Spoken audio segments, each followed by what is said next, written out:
Bienvenidos a Empresas on Fire, el programa para estar al día dentro de las organizaciones. El programa de hoy va de un tema que todos conocemos muy bien, las relaciones tóxicas. Aquellos vampiros energéticos que te dejan como si hubieras subido el Kilimanjaro unas 10 veces seguidas. La toxicidad está en todas partes y en las empresas no iba a ser menos. Y no hablo de monóxido de carbono, sino de personas. Y hay muchas maneras de ser tóxico. En general, lo que caracteriza a las personas tóxicas es que crean conflictos sin ir a cuento, o que en vez de darte energía te la absorben.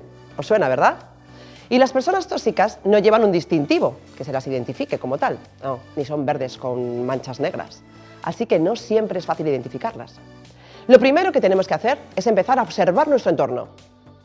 ¿Qué tipo de personas son las que tenemos a nuestro lado? Pero no solo en el trabajo, en general. Y darse cuenta de cómo son esas relaciones. Hasta la relación con nuestra propia mascota, Y admito hámster. Si, por ejemplo, se pone celoso porque te ve hablando con otro hámster, se enfada y luego como reprimenda le compras las peores zanahorias que hay en el súper, a ver, ¿qué está pasando ahí? Ahí ya está la cosa un poquito enrarecida. ¿Qué está pasando? Pues que nos encontramos ante una relación tóxica. Tóxica. Al fin y al cabo se trata de entender las relaciones que tenemos y de apoyarnos en las que nos aportan.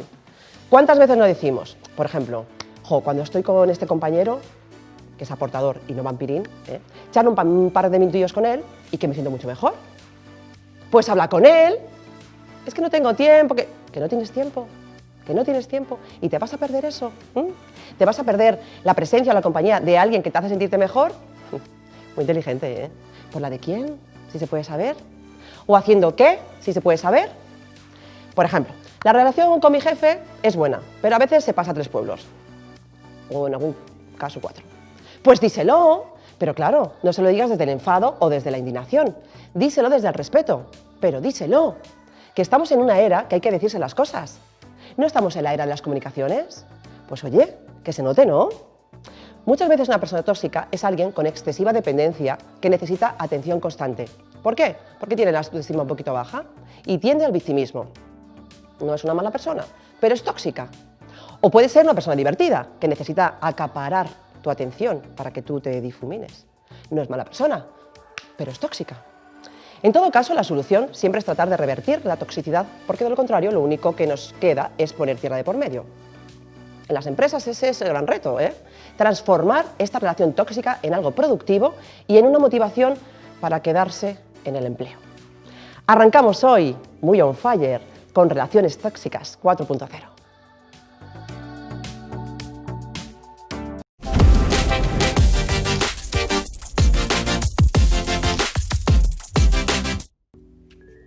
Buenas tardes, Beatriz. Buenas tardes, Nacho. ¿Cómo llevas tú esto del tema de lo que vamos a hablar hoy, de las relaciones tóxicas? Vaya temita, que le va a tocar a nuestra invitada hablar. Danger, danger. Pues como todo en el mundo, al final, ¿quién no ha pasado o quién no ha tenido una relación tóxica en su vida, verdad? Y no es fácil. Primero, yo creo que no es fácil tampoco el darse cuenta que hay ahí que te esté un poco perturbando. Pues yo me pregunto que si las relaciones tóxicas son siempre de los demás o a veces tenemos que mirarnos a nosotros mismos, porque yo me pregunto alguna vez, Nacho, ¿eres tóxico en alguno de tus momentos? Qué buena reflexión has tenido. Es verdad, porque muchas veces a lo mejor estamos pasando por una situación un poco crítica, ¿no? Y no estamos al 100%, o tenemos la autoestima un poquito más baja, o estamos más inseguros por algo, y es importante lo que estás diciendo, para ver cómo estamos afectando a nuestro entorno, porque somos lo que atraemos, Estás hablando de inseguridad, estás hablando de autoestima, estás hablando de un montón de cosas que tienen que ver con todo esto, ¿no? Y al final, cuando alguien se siente acorralado, acobardado, quizás se convierta en alguien tóxico, no lo sé, puede ser, ¿no? Es verdad. Y muchas veces también hay que tener en cuenta que las personas tóxicas a veces no las elegimos. Entonces ahí también seguramente que nuestra invitada nos va a dar unos tips maravillosos para poder gestionar todo ese entorno que no tenemos que elegir, sino que está ahí puesto. Bueno, pues afortunadamente las personas tóxicas no las elegimos, pero a nuestros invitados sí los elegimos y muy bien. Pues nuestra invitada de hoy, voy a coger mis apuntes como siempre, es Aroa Abad, que es licenciada en Derecho y Economía por la Universidad Carlos III de Madrid, formación que completó realizando, entre otros, un programa de fiscalidad internacional en Ámsterdam. Actualmente ocupa el cargo de directora fiscal corporativa en Planasa, empresa multinacional líder en el sector agroalimentario. Empezó su carrera profesional formando parte del equipo fiscal de Garrigues y ha sido responsable del departamento fiscal de diversas compañías del sector de la hostelería y alimentación como Tasa, que es una división hotelera de Rumasa, o Grupo Telepizza también. Acostumbrada a trabajar en torno de los fondos de inversión, a lo largo de sus más de 10 años de trayectoria profesional ha realizado proyectos de due diligence para la adquisición de compañías, de planificación fiscal, reestructuraciones societarias, refinanciaciones de deuda, operaciones de salida a bolsa, obtención de incentivos fiscales relacionados con el I+D+I, y ha definido e implementado las políticas fiscales del día a día en los grupos en los que ha trabajado. Casi nada, ¿eh? Le apasiona viajar, le apasiona el deporte, le apasiona la comunicación y sobre todo disfrutar de los pequeños placeres de la vida. Ahí es nada. Ahí es nada. Bienvenida, Aroa. Bienvenida. Muchas gracias, Beatriz, Nacho. Qué Gracias maravilla por invitarme. tenerte Al aquí. revés, gracias porque hayas aceptado a venirte con nosotros. Con este temita que la verdad es que sabemos que es un poco complicado, Sí. ¿verdad? Hablar de lo que al final, de todas maneras, hemos vivido, ¿no? Tanto en el trabajo como a forma personal. Totalmente, totalmente. Las relaciones tóxicas son algo que nos hace sentir mal, ¿no? Al final nos rodeamos de cosas que no nos apasionan, nos hacen infelices. ¿Tú cómo llevas ese día a día? ¿Te rodeas habitualmente de gente tóxica? Bueno, pues afortunadamente no. Afortunadamente he tenido la capacidad de en mi día a día estar rodeada de grandes profesionales y además la suerte de que fuesen grandes personas, ¿no? Que me han ayudado a ir sumando cada día y hacerme crecer con cada uno de los proyectos que hemos desarrollado en común. Aunque bueno, aunque solo sea por un tema de probabilidad, ¿no? Cuando te relacionas con muchas personas, inevitablemente te cruzas con alguna que otra que solamente intenta restar en lugar de sumar. Pero bueno, creo que también eso es bueno, porque así cuando te cruzas con ese determinado perfil de persona, te ayuda a aprender cómo no quieres ser tú. Exactamente. Incluso, lo que has dicho, es un aprendizaje tremendo, ¿no? Pero ¿cómo podríamos saber cómo son esas personas o cómo podríamos detectar, ¿no? Esa toxicidad o hasta dónde nos está afectando? Bueno, pues yo creo que al final estas personas tóxicas o que denominamos tóxicas al final se mueven por una serie de patrones bastante bien definidos que tienen unas características como muy marcadas que al final son las que ayudan en el corto plazo a detectar que estás ante una persona tóxica. Yo creo, en mi opinión, que hay como dos grandes bloques de patrones, ¿no? Ese patrón agresivo, que a lo mejor es en el que pues, a primera vista pensamos cuando pensamos en algo tóxico, pero luego creo que también hay que tener en cuenta los perfiles pasivos, porque también son muy importantes y a lo mejor no se les presta tanta atención desde inicio, pero están generando el mismo problema o el mismo conflicto que los otros.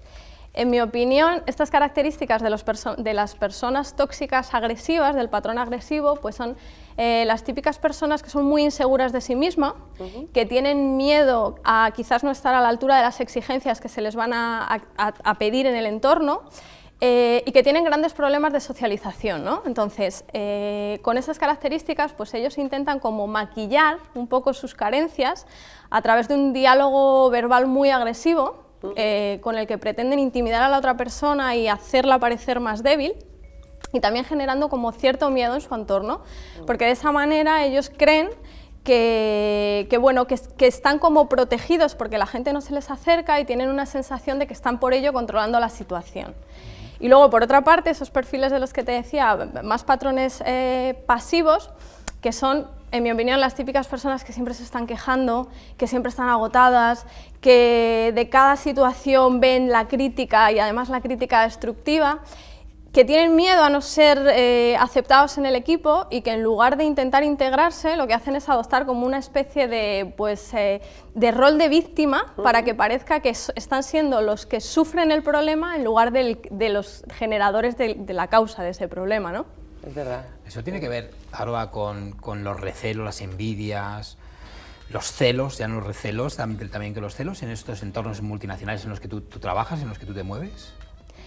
Pues mira, yo creo que quizás estos entornos en los que te refieres a la competitividad, ¿no? en la que teóricamente nos movemos, yo no creo que sea la competitividad en sí misma de los entornos la que genera esos recelos o esas envidias, y a lo mejor esta opinión esté un poco sesgada por mi experiencia personal, ¿vale? Pero os voy a explicar el por qué creo que no es la competitividad en sí misma la que lo genera, con una anécdota, algo que me ha pasado a mí en mi vida personal, ¿no? Cuando yo acabé la carrera en junio, y ya en junio sabía que en septiembre me iba a incorporar a trabajar a Garrigues, ¿no? Entonces, bueno, después de pasarme pues, uno de los mejores veranos de mi vida, digamos que acumulando experiencias personales súper enriquecedoras, pues en septiembre empecé a trabajar en Garrigues. Y bueno, Garrigues, pero lo hacen todas estas firmas así grandes, ¿no? Hacen un programa de onboarding para sus nuevas incorporaciones. Y en mi caso concreto me tocó irme a Sevilla 2 semanas a un hotel, pues con el resto de mis compañeros, éramos 50 o 60 los que nos incorporábamos, ¿no? Por la mañana teníamos clases de contabilidad y por la tarde teníamos clases del área de especialización al que tú te fueses a incorporar. Yo, por ejemplo, pues fiscal, ¿no? Además, cada día nos hacían una especie de pruebas y evaluaciones para al final hacernos unas calificaciones, unos exámenes con nuestras notas. Y eso sí, nos avisaban de que antes de que nosotros llegásemos a nuestra oficina de destino allá a empezar a trabajar, esas notas le iban a haber llegado a los que iban a ser nuestros tutores. Entonces, bueno, como os podéis imaginar, la situación tenía todos los ingredientes para ser la más competitiva en la que todos los que estábamos allí nos habíamos encontrado hasta ese momento de nuestra vida, ¿no? Y sin embargo, cada vez que yo pienso en esas semanas en Sevilla con mis compañeros, para nada pienso en toxicidad, sino todo lo contrario. O sea, pienso que allí éramos un grupo de compañeros, de chicos jóvenes, que teníamos muchísimas ganas de aprender, muchísimas ganas de hacerlo bien, pero de hacerlo bien por nosotros mismos, no por ser mejores que el que teníamos al lado, ¿no? Y al final eso es lo que me hace pensar que no es la competitividad en sí misma la que genera esos recelos, sino que somos las propias personas las que nos empeñamos en generar ciertas conductas en nosotros y en nuestro entorno que producen ese recelo, esas tensiones, ¿no? Porque al final es que la situación es la que es y el cómo te la tomas o el cómo la afrontas solo depende de ti mismo. Está claro, la reacción que tenemos ante algo, ¿verdad? Eso es. Pero bueno, has hablado también de que has tenido la suerte de convivir, ¿no?, con todos esos compañeros que más o menos estabais al mismo nivel, quizá de inteligencia emocional, ¿no? Porque estamos hablando también de cómo gestionamos todo eso a través de nuestras emociones, a través de nuestras conductas. Entonces, para crear ese buen ambiente, porque al final estamos hablando de, sois, en el caso que has puesto, muchas personas creando algo y el ambiente viene por ahí. ¿Qué es fundamental? Has dicho aprendizaje, has dicho, bueno, pero ¿qué nos podéis aportar, ¿no?, para crear ese buen ambiente laboral? Bueno, pues yo creo que quizás una serie de tips para poder generar ese buen ambiente laboral en las organizaciones, en mi opinión, es la comunicación positiva. Es decir, al final tienes que comunicarte de una manera directa, de una manera clara con todo el equipo.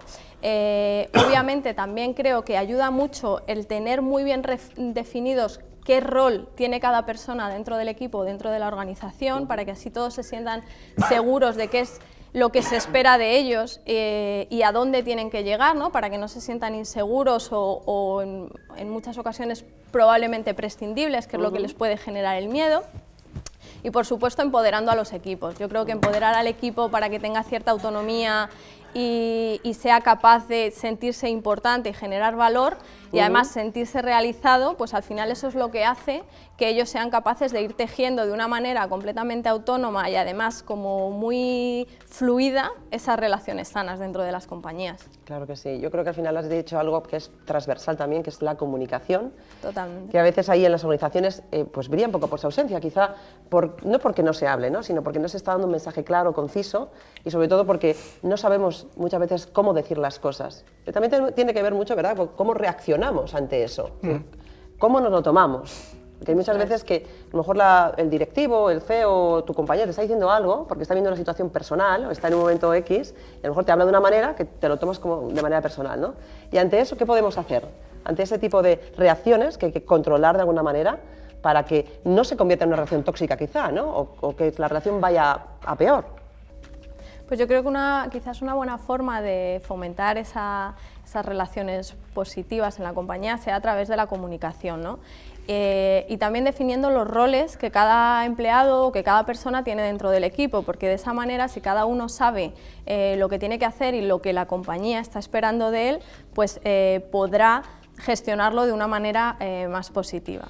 Además, obviamente, creo que es muy importante empoderar a los equipos y hacer que cada uno de ellos tenga autonomía para generar valor, para sentirse desarrollados en la posición que tienen y en lo que están haciendo, y por tanto que de una manera como prácticamente directa se generen relaciones positivas y saludables dentro de las organizaciones.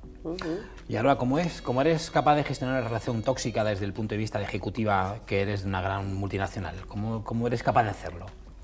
Bueno, yo creo que lo primero y principal es identificar la situación, ¿no? Y una vez que la tengas identificada, habrá que saber en qué plano se está manteniendo y qué o quién es el elemento generador de esa situación. Pero de una forma general creo que es importante gestionarlas con una comunicación empática, para generar una situación que no sea de rechazo por la otra parte, sino que se cree una relación de confianza para que fluya el diálogo, porque creo que es fundamental.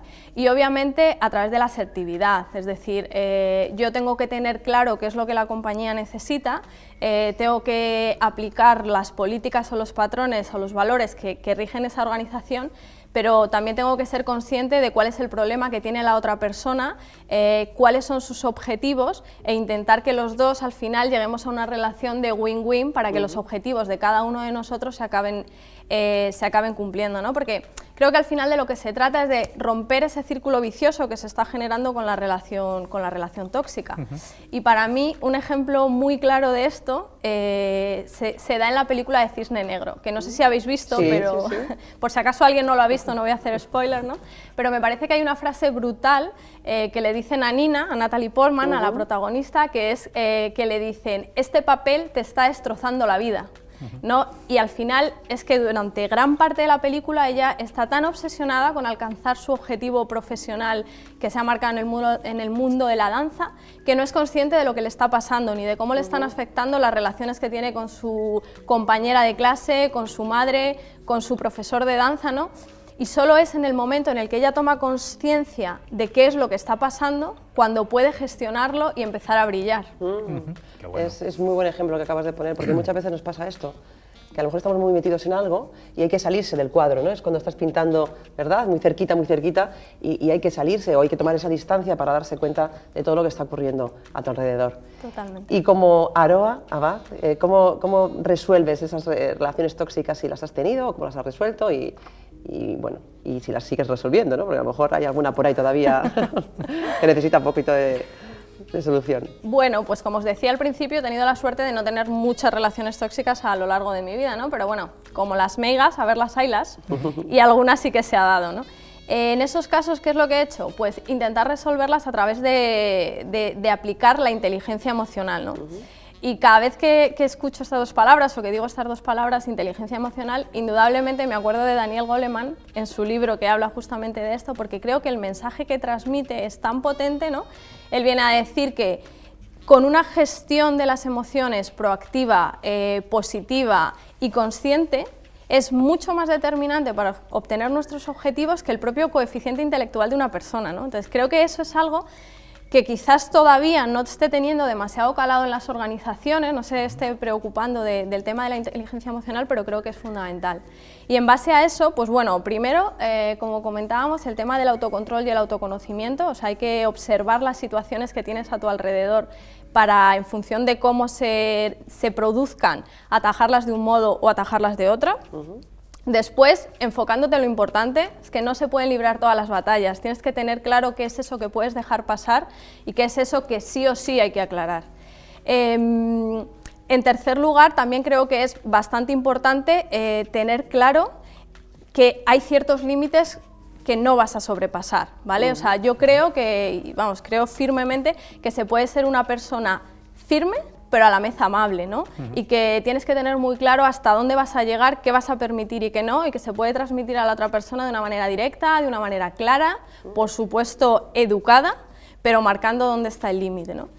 Y luego ya por último, pues siendo conscientes de que el cambio es una opción, ¿no? Porque es importante el hecho de intentar salvar la situación que se tiene o intentar resolverla, pero si tú has puesto todo o has usado todas las herramientas que tenías para solucionarlo y ves que no se soluciona, para mí es mucho más importante ser consciente en el tiempo con tus principios, con tus valores y recordar que siempre, pase lo que pase, cada uno de nosotros tenemos el poder de nuestra vida y que en nuestra mano al final está la llave para cambiarlo si tenemos que romper con esa situación que nos está produciendo ese daño o esa toxicidad.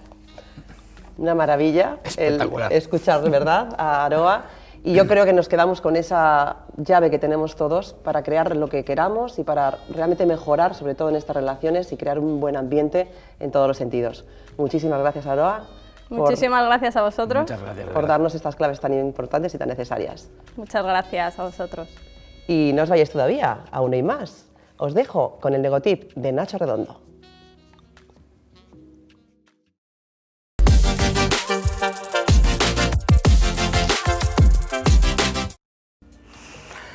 Hemos visto en el día de hoy que lo de las relaciones tóxicas es un tema recurrente y que además se dan en cualquier contexto. Compañeros, parejas, amigos, padres, hijos, hermanos. No se salva nadie, ni por edad, ni por cultura, ni por nada de nada. En general, las relaciones tóxicas pueden definirse como relaciones en las que ambas partes son incapaces de lograr un trato de igual a igual. Una relación se vuelve tóxica en el momento en que una de las partes se aprovecha de la otra, cuando aparentemente solo uno de los dos obtiene un beneficio. Cuando en un equipo alguien muestra inseguridad que puede bloquear al trabajo del resto, habrá que hacer lo posible para sacarle del equipo. Y si alguien experimenta desacuerdo con ataques continuos, descalificativos y agresiones verbales, debemos salir inmediatamente de esa conversación. El ser humano suele responder ante una amenaza con un ataque o una huida, porque a nadie le gusta que le insulten o no ser escuchado. Pero nosotros vamos a utilizar la asertividad para hacer ver al de enfrente que otra manera es posible. Y para llegar a eso lo que debemos saber es que el cambio en las relaciones empieza una vez más por nosotros mismos. Uno tiene que cambiar para ser mejor, no solo por las personas con las que nos relacionamos, sino por nosotros mismos. En Empresas on Fire hablamos a menudo de la felicidad. Pues leche, ¿tendremos que al salir de todo aquello que nos hace infelices y lo que no nos gusta y de lo que nos impide ser nosotros mismos y de lo que no nos deja avanzar? Y si tenemos responsabilidad en organizaciones, debemos ayudar a las personas que están en nuestros equipos. Para salir de una relación tóxica en lo personal, hemos visto que, primero, debes intentar alejarte de la persona tóxica, aunque sea por un tiempo. Segundo, aprovecha ese tiempo para conocerte mejor. Y tercero, haz perder el poder que tiene la relación sobre ti. Y para evitar las relaciones tóxicas en la empresa, pues cuida tu estilo de liderazgo, tanto de la dirección como de los mandos intermedios, ya que es clave para que se establezcan relaciones sanas dentro del equipo de trabajo. Mejora tu comunicación para que sea clara y asegurando que ésta sea lo más transparente posible, lo que hará que se eviten interpretaciones sesgadas por parte de nadie. Delimita de forma clara las responsabilidades. Es importante que cada profesional sepa lo que se espera de él y así no podrá escudarse en la falta de concreción. Evalúa el desempeño. Es imprescindible para lograr una organización profesional y saludable y resultará más complicado que se establezcan conductas abusivas y relaciones tóxicas en el trabajo. Erradica las situaciones tóxicas. Antes de que se enquisten y se conviertan en un auténtico problema, interven principalmente con la persona que ejerce esa situación de poder. No seamos como el lapicero que dice al sacapuntas: esta relación va a acabar conmigo. Y hasta aquí el programa de hoy. Os esperamos en el siguiente programa con más corazón y más Fire. Mientras tanto, hagamos que la vida en las empresas merezca la alegría.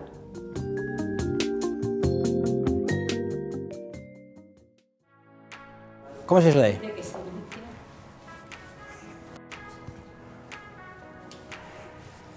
Que es muy difícil. ¿Así va bien? ¿Estás cómoda ahí? Sí. ¿Seguro? Sí, súper natural. Bienvenidos a Empresas on Fire.